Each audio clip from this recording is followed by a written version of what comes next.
قدر ہمیں کیوں عطا کی گئی، کیا مقصد تھا شب قدر کا، اور اس رات میں عبادت کرنے سے کتنا ثواب ملتا ہے، کتنی فضیلتیں حاصل ہوتی ہیں، اس کے تعلق سے ہم نے آپ کے سامنے کئی روایتیں بیان کرنے کی کوشش کی تھی۔ فرشتے اس رات میں آسمان سے زمین پر کیوں اترتے ہیں، کیا وجہ ہے؟ آدمی کی سوچ الگ الگ ہو سکتی ہے کہ ہم یہ سوچتے ہیں کہ ہو سکتا ہے فرشتے آتے ہیں شب قدر میں خود عبادت کرنے کے لیے، خود تسبیح کرنے کے لیے، لیکن ایسا نہیں ہے، کیونکہ ان کی عبادت کی جگہ وہ اللہ نے الگ مقرر کر رکھی ہے، وہ اپنی عبادتیں کرتے رہتے ہیں۔ کہتے ہیں کہ شب قدر میں فرشتے نازل اس لیے نہیں ہوتے کہ وہ خود تسبیح کریں، خود تحلیل کریں، خود ذکر و اذکار کریں، نہیں، ان کا حال تو یہ ہے کہ وہ ان کا ہر لمحہ عبادتوں میں ہی گزرا کرتا ہے۔ کہتے ہیں انسان کی وہ کون سی عبادت ہے جسے دیکھنے کے شوق میں وہ انسانوں سے ملاقات کی تمنا کرتے ہیں۔ فرشتے جو آسمان سے زمین پر اترتے ہیں شب قدر میں، وہ انسانوں سے ملاقات کرنے کے لیے، تو آخر اس رات میں انسان کون سا ایسا بڑا کام کرتا ہے کہ جس کام کی وجہ سے فرشتے یہ چاہتے ہیں کہ ہم جا کے ان سے ملاقات کریں، اور اللہ تعالیٰ سے اجازت طلب کر کے زمین پر نازل ہوتے ہیں۔ فرماتے ہیں کہ محدثین کرام نے اس کی بہت ساری وجہیں بیان کی ہیں کہ یہ سبب، یہ علت ہو سکتی ہے کہ کوئی شخص خود بھوکا رہ کر اپنا کھانا کسی اور ضرورت مند کو کھلا دے، یہ وہ نادر عبادت ہے جو فرشتوں میں نہیں ہوتی ہے۔ جو عبادت فرشتے کرتے ہیں، اگر وہی عبادت ہم بھی کریں تو فرشتوں کو دیکھنے کی ضرورت کیا ہے؟ لیکن انسان کچھ عبادتیں ایسی کرتا ہے جو فرشتے نہیں کرتے ہیں۔ جیسے مثال کے طور پر فرماتے ہیں کہ انسان کی ایک بہت بڑی عبادت یہ ہے کہ خود وہ بھوکا رہ کر دوسروں کو کھانا کھلانے کی طاقت رکھتا ہے، خود کھانا کھلاتا ہے، لیکن فرشتوں کے یہاں یہ معاملہ نہیں ہے، کھانا کھلانے والا معاملہ نہیں ہے۔ تو فرماتے ہیں یہ ایک ایسی عبادت انسانوں میں ہے جو فرشتوں میں نہیں پائی جاتی۔ اسی طرح کی عبادت دیکھنے کے لیے اور اسی کی وجہ سے ملاقات کے لیے فرشتے زمین پر آیا کرتے ہیں۔ کہتے ہیں کہ یہ نادر عبادت، ایسی تنہا عبادت ہے جو فرشتوں میں نہیں ہوتی۔ گناہوں پر توبہ اور ندامت کے آنسو بہانا اور گڑ گڑانا، اللہ سے معافی چاہنا، اپنی طبعی نیند چھوڑ کر اللہ کی یاد کے لیے رات کے پچھلے پہر اٹھنا، خوف خدا سے ہچکیاں لے لے کر رونا، یہ وہ عبادتیں ہیں جن کا فرشتوں کے یہاں کوئی تصور ہی نہیں ہے۔ کیوں؟ جو گناہ کرتا ہے توبہ وہ کرتا ہے نا، فرشتوں سے گناہ ہے ہی نہیں تو توبہ کس چیز کی؟ تو توبہ کرنا، اللہ کی بارگاہ میں رونا، گڑ گڑانا، آنسو بہانا، معافی مانگنا، یہ سب انسانوں میں ہی پایا جاتا ہے۔ تو جب انسانوں میں پایا جاتا ہے تو یہ نادر اور انوکھی چیز ہو گئی فرشتوں کے لیے۔ فرشتے سوچتے ہیں یار ہمارے یہاں تو ایسی چیز نہیں ہے، تو چلو آج دیکھتے ہیں انسان کیا کیا کرتے ہیں، ہم وہ نئی نئی چیزیں دیکھیں گے جو ہم کبھی نہیں کرتے ہیں، ہمارے یہاں اس کا معاملہ نہیں ہے۔ تو اس طرح کی عبادتیں، ریاضتیں ہم کرتے ہیں، انسان کرتے ہیں، جس کی وجہ سے فرشتے ہم سے ملاقات کے تمنا کرتے ہیں، اللہ سے اجازت طلب کرتے ہیں اور ملاقات کے لیے آتے ہیں۔ اور پھر جب دیکھتے ہیں کہ اللہ کا بندہ یعنی انسان ایسی عبادت میں مشغول ہے جو ہمارے مابین نہیں ہے، تو فرشتے کیا کرتے ہیں؟ اس کے لیے دعائے مغفرت میں لگ جاتے ہیں کہ اللہ یہ نادر عبادتیں کر رہا ہے، انوکھی عبادتیں کر رہا ہے، تو اس کی توبہ قبول کر لے، اس کی عبادتیں قبول کر لے، اس کو معاف فرما دے۔ پھر کہتے ہیں کہ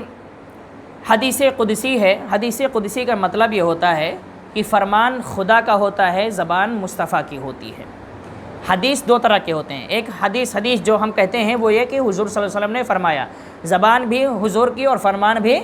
حضور کا ہوتا ہے۔ لیکن حدیث قدسی جب کہا جاتا ہے تو مطلب یہ ہے کہ فرماتا خدا ہے لیکن ذریعہ مصطفیٰ ہوتے ہیں سنانے کا، اور وہ آیتوں کے علاوہ جو باتیں ہوتی ہیں وہ حدیث قدسی ہوتی ہیں۔ اگر آیت ہو تو قرآن میں شمار کر دیا جاتا ہے۔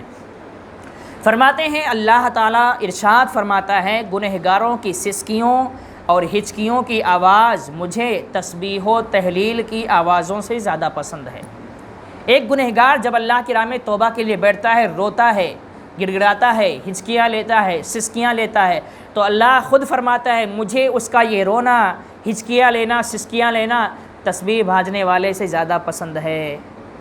جو تسبیح پڑھتا رہے اس سے زیادہ پسند مجھے یہ ہے کہ کوئی بندہ اپنے گناہوں پر شرمندہ ہو کے میری بارگاہ میں توبہ کرنے کے لیے آ جائے اور روئے گڑ گڑائے۔ اور یقیناً ہمارے اسلاف نے اپنی کتابوں میں باقاعدہ یہ لکھا ہے کہ جب بھی توبہ کرو تو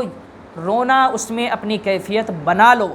گڑ گڑانا بنا لو، نہیں ہوتا ہے تو کم از کم یہ کیفیت بنا لو جیسے لوگ رویا کرتے ہیں، رونے جیسی حالت اپنی بنا لو، کیونکہ وہ ادا وہ حالت اللہ کو بہت پسند ہے اور جس کی وجہ سے اللہ ہماری دعاؤں کو قبول فرما لیتا ہے۔ اس لیے فرشتے یاد خدا میں آنسو بہانے والی آنکھوں کو دیکھنے اور خوف خدا سے نکلنے والی آہوں کو سننے کے لیے زمین پر آیا کرتے ہیں۔ یہ معاملہ بھی فرشتوں کے ہاں نہیں ہوتا ہے کہ اللہ کے بارگاہ میں توبہ کریں، روئیں، گڑ گڑائیں، نہیں، ان کے ہاں توبہ کا تصور ہی نہیں ہے، کیونکہ معصوم عن الخطا ہیں۔ جب گناہوں سے پاک ہیں تو توبہ کس چیز کی کریں گے؟ گناہ تو ہم کرتے ہیں، انسان خطا کرتا ہے اور انسان ہی توبہ بھی کرتا ہے۔ امام راضی علیہ الرحمہ یہ بہت بڑے امام گزرے ہیں، فرماتے ہیں اس کی وجہ حدیث قدسی کی وجہ اور فرشتوں کے نازل ہونے کی وجہ بیان کرتے ہیں کہ انسان کی عادت ہے کہ وہ علماء صالحین کے سامنے زیادہ اچھی اور زیادہ خشوع و خضوع سے عبادت کرتا ہے۔ اللہ تعالیٰ اس رات فرشتوں کو بھیجتا ہے کہ اے انسانوں، تم عبادت گزاروں کی مجلس میں زیادہ عبادت کرتے ہو، آؤ اب ملائکہ کی مجلسوں میں خشوع و خضوع کے ساتھ عبادت کر کے دکھاؤ کہ تمہارے اندر کتنا خشوع ہے اور کتنا خضوع ہے اور کتنا اللہ کا خوف ہے۔ علماء کے بیچ میں، پڑھے لکھے کے بیچ میں تو ہر کوئی ثابت کرتا ہے کہ میں اللہ سے ڈرتا ہوں، لیکن آج علماء سے امتحان اور علماء کے بیچ میں بھیج کر امتحان نہیں لینا ہے، آج تو میں اپنے فرشتوں کو تمہارے بیچ میں بھیج رہا ہوں۔ یہ فرشتے تمہارے خشوع و خضوع کی گواہی دیں گے، تمہاری عبادت کی گواہی دیں گے کہ یہ واقعی مکاری کر رہا ہے یا واقعی اللہ کے خوف میں ڈوب کر عبادت کر رہا ہے، اس لیے فرشتوں کو بھیجا جاتا ہے۔ فرشتوں کے نزول کی ایک وجہ، ہم نے کہا نا محدثین بہت ساری وجہیں نکالتے ہیں، تو الگ الگ محدثین فرماتے ہیں ایک وجہ یہ بھی ہے کہ انسان کی پیدائش کے وقت فرشتوں نے استفسار کیا تھا۔ کیا تھا؟ کہ اسے پیدا کرنے میں کیا حکمت ہے۔ سورہ بقرہ کی آیتیں پڑھیں گے تفصیل سمجھ میں آ جائے گا۔ جو زمین پر فسق و فجور اور خون ریزی کرے، جب اللہ نے حضرت آدم علیہ السلام کو اپنا نائب و خلیفہ بنا کر بھیجنا چاہا تو فرشتوں نے کیا کہا تھا؟ کیا ضرورت ہے، یہ لوگ جائیں گے دنیا میں، زمین میں فساد مچائیں گے، خون ریزی کریں گے، قتل و غارت گری کریں گے۔ تو اللہ نے فرمایا کہ جو مجھے معلوم ہے وہ تمہیں نہیں معلوم ہے۔ لہٰذا وہ اعتراض انہوں نے کیا تھا، استفسار کیا تھا، پوچھا تھا، تو اس کا ایک حوالہ اور اس کو ثابت کرنے کے لیے اللہ تبارک و تعالیٰ بھیجتا ہے کہ تم کہتے تھے نا کہ میرے بندے صرف فساد کرتے تھے، ایسا نہیں، جاؤ دیکھ کے آ جاؤ کیا کرتے ہیں،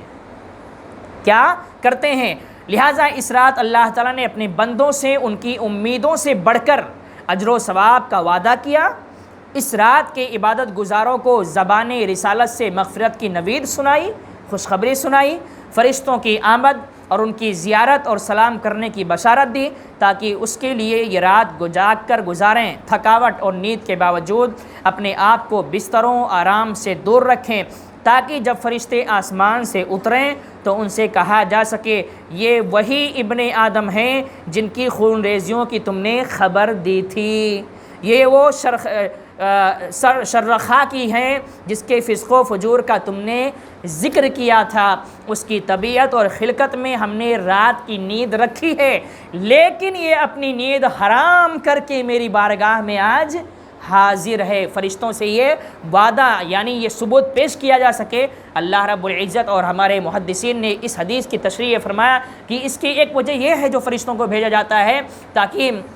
اور مسلمانوں کو پہلے یہ ندا دی گئی، حضور کے ذریعے خوشخبری سنا دی گئی، بھائی اس رات میں یہ کرو گے تو ایسا ایسا ثواب ملے گا، فرشتے بھی آتے ہیں تمہیں سلام پیش کرتے ہیں۔ تو یہ ساری عبادتیں اس لیے کرائی جاتی ہیں، ایک دلیل یہ ہے کہ جب فرشتے آئیں اور اللہ کی بارگاہ میں جائیں تو اللہ حجت پیش کر سکے کہ تم ان کے قتل و غارت گری کی باتیں کرتے تھے کہ یہ کچھ بھی نہیں کریں گے، صرف فساد کریں گے، دیکھ لیا نا تم نے میرے بندے کیا کیا کرتے ہیں، ان کی طبیعت میں، ان کی فطرت میں رات میں سونا لکھا ہے، اس کے باوجود یہ اپنی نیند قربان کر کے میری بارگاہ میں حاضر ہیں اور توبہ کر رہے ہیں، یہ خوریزی کرنے والے نہیں، ایسا نہیں ہے کہ صرف وہی کرتے ہیں، ہاں ہوتا ہے لیکن یہ عبادت بھی کرتے ہیں، اس لیے ہم نے اپنا نائب بنا کے انہیں بھیجا تھا اور ہم اپنی مخلوق کو جو بھیجے ہیں وما خلقت الجن والانس الا لیعبدون، مقصد یہ ہے۔ لیکن فرشتوں نے سوچا تھا کہ مقصد تو کچھ اور ہے لیکن جائیں گے تو کچھ اور کریں گے۔ ہاں ہوتا ہے،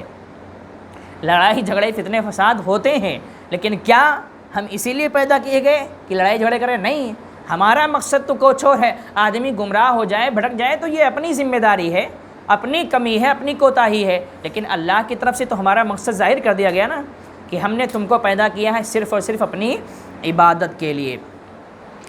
اب دیکھیں، شب قدر شاید آج ہو اور شاید پرسوں ہو، اس لیے شب قدر کی نفل نماز کے تعلق سے ایک حدیث پیش کر دیتا ہوں، ایک روایت۔ فرماتے ہیں کہ جو اس رات 4 رکعت پڑھے، غور سے سنیے گا، جو اس رات 4 رکعت پڑھے شب قدر کی رات، اب ہر رات آپ کو پڑھنا ہے، شب قدر پانا ہے اور اس رات نماز کی فضیلت پانا ہے تو ظاہر سی بات ہے، جب معلوم نہیں تو ہر رات پڑھنا ہے۔ جو اس رات، لیکن 27ویں رات زیادہ امید کر کے پڑھنا ہے کہ شاید یہی ہو، جو اس رات 4 رکعت پڑھے، ہر رکعت میں سورہ فاتحہ، سورہ قدر 1 مرتبہ اور سورہ اخلاص 27 مرتبہ پڑھے، ہر رکعت میں 4 رکعت پڑھے، 2 رکعت کر کے پڑھے، ہر رکعت میں کیا؟ سورہ فاتحہ کے بعد سورہ قدر 1 مرتبہ اور 27 مرتبہ سورہ اخلاص پڑھے، تو اس نماز کا پڑھنے والا گناہوں سے ایسا پاک و صاف ہو جاتا ہے کہ گویا آج ہی پیدا ہوا ہے، گویا آج ہی پیدا ہوا ہے، اور اللہ جل شانہ اسے جنت میں 1000 محلات عطا فرمائے گا، 1000 گھر عطا فرمائے گا اس رات جو یہ 4 رکعت پڑھے گا اور اس طریقے سے پڑھے گا۔ ایک دوسری روایت میں ہے، جو کوئی خاص کر یہ 27ویں شب کے تعلق سے ہے،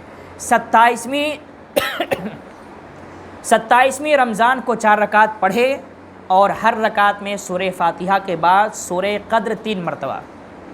سورہ قدر 3 مرتبہ، سورہ اخلاص 50 مرتبہ پڑھے اور بعد سلام سجدے میں جا کر یہ مرتبہ 1 مرتبہ یہ پڑھے، کیا پڑھے؟ سبحان اللہ والحمد للہ ولا الہ الا اللہ واللہ اکبر، کتنی مرتبہ؟ 1 مرتبہ پڑھے۔ فرماتے ہیں پھر اپنے ہاتھ کو اللہ کی بارگاہ میں اٹھا دے،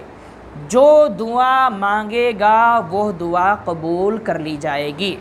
اور اللہ عز و جل اس کو بے انتہا نعمتیں عطا فرمائے گا، بے انتہا۔ جب عطا فرمائے گا اللہ تو شمار نہیں کرے گا کہ یہ دے دو، یہ دے دو، یہ دے دو، دے دو، اتنا دے دو کہ وہ خود بھی شمار نہ کر سکے، اور اس کے کل گناہ بخش دے گا، یعنی جتنی عمر میں گناہ کیے، لیکن ہمیشہ اس بات کو یاد رکھنا، گناہ صغیرہ بخشے جائیں گے۔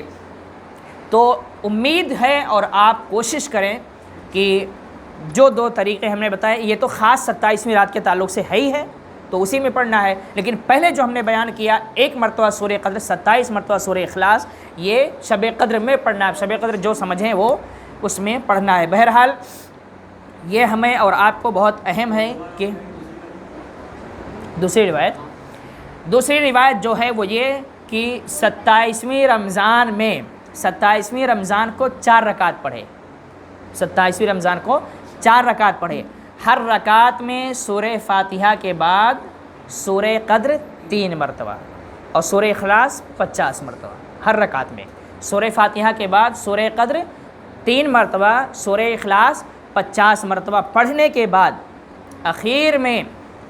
سجدے میں جا کر 1 مرتبہ یہی تسبیح پڑھے گا، سبحان اللہ والحمد للہ ولا الہ الا اللہ واللہ اکبر۔ یہ پڑھنے کے بعد 4 رکعت پڑھنا ہے، 2 رکعت کر کے، 2 کر کے پڑھنے، اس کے بعد میں یہ تسبیح پڑھے اور پھر دعا مانگیں، جو دعا مانگے گا وہ دعا قبول ہوگی، بے شمار نعمتیں عطا کی جائیں گی، اور یہی سب مواقع ہیں کہ ہمیں اللہ تبارک و تعالیٰ جب عطا کرنے کے لیے تیار ہے، اپنی رحمت کو وسیع کر چکا ہے، تو پھر ہمیں چاہیے کہ ہم ویسے کام بھی کریں، ٹھیک ہے؟ تو اس بات کا ہمیشہ آپ خیال رکھیں کہ انشاءاللہ جب یہ راتیں آئیں گی تو یہ راتیں آئیں گی تو عبادت اچھے سے کریں گے، اور اس جو طریقہ ہم نے بیان کیا ہے وہ تو ہو سکتا ہے کل سے، چونکہ شبینہ ہے، کل سے شبینہ ہے، کل تو بیان ہو جائے گا کیونکہ 11 بجے سے وہ شروع ہوگا، لیکن پرسوں نہیں ہو پائے گا، ہے نا، پرسوں شب قدر ہے تو، لیکن نرسوں انشاءاللہ ان کا خاتمہ رہے گا، ہے نا. تو بہرحال ان کا 11 بجے شروع ہوگا تو ہمارا یہ سلسلہ بند نہیں ہوگا، چلتا رہے گا، کیونکہ ابھی شب قدر کی فضیلت بھی باقی ہے، اور دوپہر میں جو سلسلہ ہے اس میں ہم عید کی نماز کا طریقہ چھیڑے ہیں، تو انشاءاللہ اس کو مکمل کرنا ضروری ہے. اللہ رب العزت کی بارگاہ میں دعا ہے کہ پروردگار عالم ہم سب کو اپنی رحمت سے کا صدقہ عطا فرمائے، اور اس ماہ مبارک کی فضیلت و برکت سے ہم سب کو مالا مال فرمائے، اور قرآن و سنت کے مطابق ہم سب کو زندگی بسر کرنے کی توفیق عطا فرمائے. وما علینا الا البلاغ. السلام علیکم.